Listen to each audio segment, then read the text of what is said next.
소장님은 예. 사실 일관되게 이 말씀 해오셨어요. 매 회마다 예. 자연스럽게 국민의힘으로 넘어와 버렸는데요. 국민의힘 전당대회 얘기를 해보겠습니다. 언론에서는 뭐 어대한 얘기가 계속 나오고 있어요. 어차피 대표는 한동훈이라는 그 줄임말 어대한인데 이 관측을 어떻게 보고 계시는지 손 대표님. 네, 오늘도 갤럽, 뉴스원 여러 언론에서 이제 여론조사 결과도 나오고 있는데요. 아무래도 한동훈 대표의 지지율이 이제 1등으로 달리는 이제 많은 조사들이 나오고 있습니다. 그 외에 또 많은 분들도 계시기는 한데 어차피 대표는 한동훈이다 이렇게 되어 있는데 그것을 무시할 수는 없을 것 같아요. 지지율이 수치가 그렇게 나오고 있기 때문인데요. 근데 저는 개인적으로는 한동훈 대표의 출마에 있어 조금 회의적인 시각입니다. 왜냐하면 사실 저는 정치권에서 이 책임이라는 부분을 좀 강조를 많이 하는 이제 사람인데 이 직전의 선거가 총선이었고 이 총선의 패배에 대한 책임은 누가 뭐라고 해도 그 당시에 수장이었던 한동훈 비대위원장이 피해갈 수는 없습니다. 네. 그 때문에 지금의 국힘의 당권 레이스가 마치 친윤 대 친한의 구조로 이렇게 흘러가고 있는데요. 친윤도 마찬가지고 친한도 마찬가지고 총선에 책임이 있는 그룹입니다. 그래서 저는 이런 그룹에서는 먼저 반성이 먼저 되고 또 책임을 지는 모습이 보여져야 하는 국면인데 이분들이 지금 다 나오고 있으시고 또 주류로서 다시 이제 역할을 하시는 게 조금 저는 회의적인 입장으로 보고 있어요. 책임 안 지고 나오는 거는 이재명 대표가 먼저시죠? 네, 대선 끝나시고 바로 대표 도전하셨으니까. 예.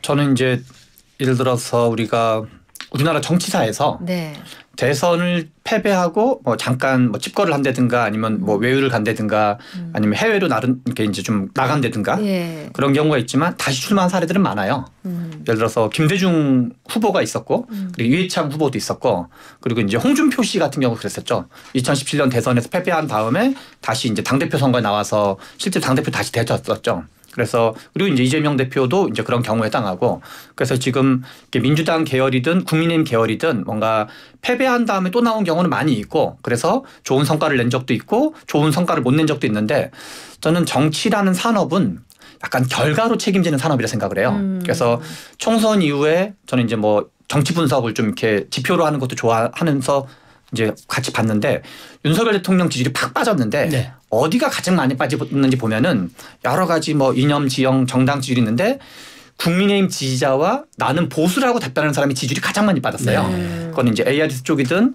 전화 면접이든 대체로 비슷하거든요. 수치까지 얘기하진 않겠지만 그래서 보수이고 국민의힘의 핵심 지지층이 윤석열 대통령한테 실망을 하고 있어요.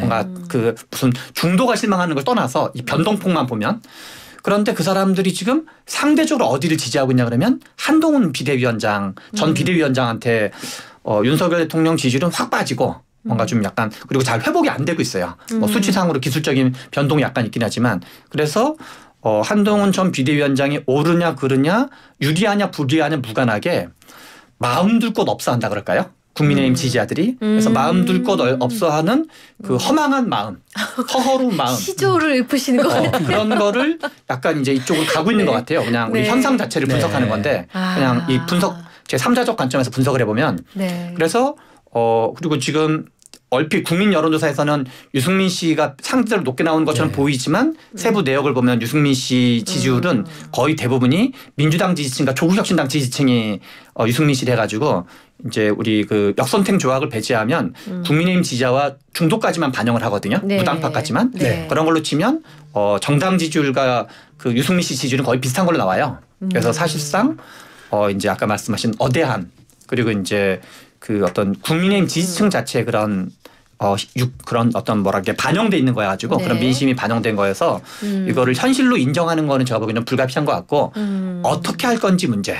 당연히 그리고 책임진다는 얘기는 뭔가 하고 나오겠죠 상식적으로 그런 거에 대해서 그냥 저는 책임이 없습니다로 하면서 출마하는 경우는 없다고 봐야 되겠죠 아마도. 근데 이런 가운데 오늘 흥미로운 여론조사가 하나 나왔어요. 지금 좀 전에 말씀하신 것 오늘 이제 그 뉴스원이 갤럽에 의뢰해서 한 조사인데.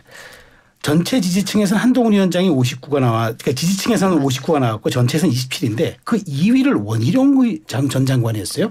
유승민, 나경원, 안철수 의원은 다 제치고 원희룡 전 장관이 지지층에서는 11%포인트, 전체에서는 6%포인트, 지지층에서는 두 번째예요. 이 지점은 어떻게 보세요?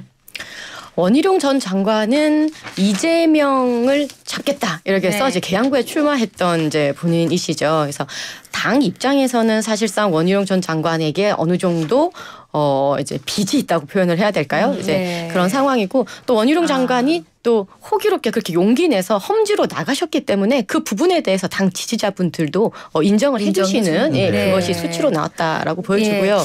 네. 이 조사는 그 한국갤럽에서 지난 뉴스원의 의뢰로 지난 6월 14일부터 15일 양일간 전국 만 18세 이상 1,008명을 대상으로 조사했고요. 무선 전화 인터뷰를 했습니다. 표본 오차는 95%, 신뢰 수준 플러스 마이너스 3.1%포인트고요. 자세한 내용은 중앙선거 여론조사 심의위원회 홈페이지에서 확인하실 수 있습니다. 네. 그런데 이제 중요한 거는 한동훈 위원장이 이제 그 출마를 뭐 한다고 하니 이철규 그러니까 윤심에 가장 또 가깝다는 이철규 의원이 어대한이란 말은 당원 모독이라고 이렇게 직격을 했어요. 그러면 당심과 지금 나오고 있는 여론은 다르다. 이 뜻으로 손 대표님께 한 번 더 여쭤볼게요. 조금 앞으로 거슬러 올라가서 지난 3.8 전당대회를 떠올려 보면요. 그때는 그야말로 이제 윤심이 어디에 있느냐가 정말 핵심이었지 않습니까? 그렇죠. 네. 그때는 사실 친윤 그룹에서 대놓고 윤심이 우리 쪽에 있다라는 것을 홍보하고 다녔었죠. 근데 지금에 와서는 뭐 어대한이라든지 그런 우리 당심이 한에게 있다는 것은 말할 수 없다라고 얘기하는 것은 조금 어불성설이죠. 그래서 이철규 의원님 이제 말씀 들어보니까 당원 한 분 한 분에게 확인한 것도 아닌데 어대한이라고 어떻게 말할 수 있느냐 그러셨는데 그건 여론조사로 지금 나온 수치니까요. 그것을 거부할 수는 없다고 보고요. 방금 말씀하셨던 그 여론조사에서 저는 조금 더 흥미롭게 본 것이 김재섭 의원입니다. 그래요? 예, 30대 초선에 이번 도봉구에서 험지에서 당선이 됐던 김재섭 의원이 뭐 수치는 작았지만 그 반열에 올라왔어요. 당대표 반열에 올라왔는데 이렇게 인터뷰를 했더라고요. 자신의 정치적 소임은 친윤이란 이름으로 당을 망쳤던 분들을 기억하는 것이다라고 하셨더라고요. 사실 그 소임은 우리 모두의 소임이에요. 현재 국힘 입장에서는요. 그래서 이 소임을 정말 어떻게 잘 달성할 수 있느냐 그런 분이 좀 당대표가 돼야 된다라고 생각을 하고 30대 초선이 이제 아까 소장님 말씀하셨듯이 계속 국힘이 이재명 방탄만 얘기할 수 없어요. 이재명 사법 리스크만 비판하는 데 혈안이 될 것이 아니라 개혁을 어떻게 해나갈 것인지에 대한 컨텐츠 얘기를 할 수 있는 그런 30대 초선의 바람을 일으켜주기를 바라고 제가 아는 김재섭 의원이 또 이준석하고는 조금 다릅니다. 네, 같지만 다른 느낌이 조금 있고 또 사람 냄새 나는 분이라서 또 한 번의 30대 돌풍을 또 조금 기대해 봅니다. 하나만 더. 혹시 지금 당협위원장들 모임이 있던데 그 이른바 천목회가 있고 그다음에 각오와 성찰이 있더라고요. 네. 어디죠? 손 대표님 소속된 게 계세요? 아니요. 저는 당협위원장 신분이 아니기 때문에 소속이 되지는 않았지만 그렇지 않아도 어젠가 그저께 김재섭 의원 전화가 왔더라고요. 와서 또 워낙 또 평소에 이제 또 소통도 많이 하고 있다 보니까 뭐 당대표 부분이나 이런 부분도 많이 고민 중에 있고 워낙 또 이제 애당심이 있는 분이시기 때문에 또 많은 원외 인사들도 같이 챙기려고 해요. 왜냐하면 원외 당협위원장을 했던 경험이 있기 때문에 김재섭 위원장도 그렇고 저도 그랬었고 그래서 원외 목소리도 같이 다 가지고 가야 되고 우리 세대들 목소리도 가져가야 된다는 그런 이제 의지가 강하더라고요. 그렇습니까? 네. 참 좀 반가운 것이요. 저희 이 방송 중에 청취자 여러분들이 의견을 올려주시는데 사실은 육두문자 쓰시는 분들도 많으세요. 그리고 차마 읽을 수 없는 글들을 주신 분이 많으신데 지금 점점 문자창이 정화되고 건강해지고 있어서 두 분만 소개해 드릴게요. 8753님. 맞습니다. 이럴 때일수록 상대 사법 리스크에 매몰되지 말고 혁신적인 방법을 모색하고 정책을 펴야 반사 이익을 볼 수 있습니다. 하고 최 소장님 말씀에 힘을 실어주셨고 3722님 국민들 입장에서는 여야 둘 다 그들만의 리그로 민생 포기한 정치인들로 보입니다. 정쟁이 정치의 전부처럼 한심한 모습 그만하셨으면 합니다. 라고 주셨어요. 네, 문자 감사합니다. 샵 0945 우물정 0945 유료 문자 열어두었습니다. 네. 자, 그 지금 좀 전에 말씀하신 것처럼 이제 김재섭 의원이 이제 출마하면서 친윤 뭐 초군이 없다. 이제 오히려 본인은 그것을 이제 그 말하자면 본인이 보완제로 간다는 그런 식의 얘기를 했는데 그 최 소장님 근데 지금 그 거론되고 있는 후보들 중에 사실 윤상현 의원 정도와 나경원 의원 정도만 지금 출마하겠다고 지금 거의 얘기를 해놓은 그러니까 선언하지 않았지만 그렇게 뉘앙스가 돼 있고 나머지 분들은 지금 거의 얘기가 없어요. 지금 누구 정도 이번 당권 경쟁에 나올 걸로 보십니까? 뭐 나올 것까지는 얘기하기는 예측하기는 어렵고요. 네. 지금 이제 거론되는 분들이 방금 말씀하셨던 윤상현, 네. 나경원, 네. 안철수, 그다음에 이제 거론만 보면 이제 김재섭, 네. 한동훈 전 비대위원장은 당연히 포함되는 거고 네. 지금. 근데 이제 이 면면을 보면 나경원 의원 정도가 만약에 같이 나오지 않으면 네. 한동훈 전 비대위원장과 같이 약간 게임이 좀 너무 안 된다 그럴까요? 그래서 나경원 흥행이 안 된다. 그렇죠. 흥행이 안 되는 거죠. 나경원 의원이 나와서 뭐 친윤도 다 땡기고 또 내지는 뭐 홍준표, 오세훈 중에 비한을 땡겨야 되는 거죠. 범비한. 범비한. 범불비도 아니고. 네, 그래서 이제 그 우리가 뭐 비윤이라는 표현처럼 이제 비한 계열이 왜냐하면 차기 대선을 꿈꾸시는 분들은 한동훈 전 비대위원장을 견제하고 싶은 심리가 있는 게 정치에서는 인지상정이거든요. 네. 그래서 이제 그 일종의 연합군을 구성할 수 있는 건데 그래서 윤석열 대통령과 생각이 다른 비윤 연합군이 있을 수가 있고 그 이제 한동훈 네. 전 비대위원장이 거기 중심축이라면 거꾸로 또 이제 비한 연합군이 있을 수가 있는 건데 네. 그렇게 나경원 의원이 나오냐 안 나오냐만 관전 포인트고 만약에 나경원 의원이 나오지 않으면 약간 거의 뭐 사실상 추대에 가까운 경선이라 그럴까요? 네. 그렇게 약간 맥 빠지는 경선이 될 확률이 매우 높아 보인다. 원희룡 전 장관은 왜 안 나오나요? 원희룡 전 장관도 나올 수는 있는데 이게 모양새가 지지 기반을 뭘로 할 건지 문제가 있는 거죠. 네. 그 한동훈 전 비대위원장이 임기가 끝난 다음에 총선 이후에 원희룡 전 비대위원장을 만났다 뭐 이런 얘기가 흘러나오고 있잖아요. 단독 회동했던 거 맞는 것 그렇죠. 같아요. 그래서 그걸로 보면 일종의 행보를 뭔가 조율하고 있을 가능성이 있다고 봐야 되거든요. 그런데 그렇구나.